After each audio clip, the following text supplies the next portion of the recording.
Timbog ang isang dispatcher sa NAIA na nangongotong umano ng mga taxi driver. Ang modus, tunghayan sa aking eksklusibong pagtutok.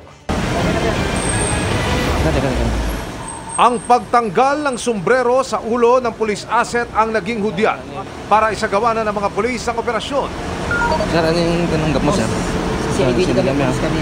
Yes, sir. Ito ay aming inaresto dahil sa capital extortion. Natapusin ang pera. Asan na yung perang inabot sa'yo? Dinakip ang lalaking ito na dispatcher ng mga taxi sa Terminal 1 ng NAIA dahil sa kasong pangungotong. Video na kasi. Ang nag-file ng reklamo, grupo ng mga taxi driver na ito na dumagsa sa tanggapan ng CIDG. Humihingi siya sa mga taxi ng 100 pesos kada taxi driver para makapagsakay sila ng mga pasahero, lalo na yung mga bumibiyahe ng from Manila to mga karating na probinsya o mas malalayo pa.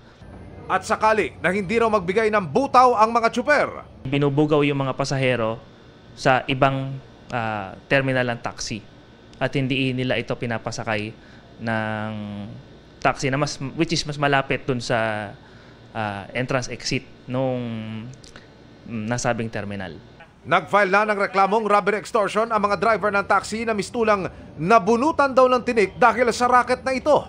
Sila ay nahihirapan na sa pagbibigay na ito at minsan ay naipapasa nila ang dagdag na presyo sa mga pasahero. Kaya tumataas yung presyo at singil. Ayon sa PNP-CIDG, nakikipag-ugnayan na sila sa pamunuan ng NIA. Lumalabas daw sa inisyal na investigasyon na third-party contractor ang inaresto na tumangging magbigay ng panig. Patuloy pa rin namin kinukunan ng pahayagang NIA. Para sa GMA Integrated News, Emil Sumangil, Nakatutok, 24 Oras.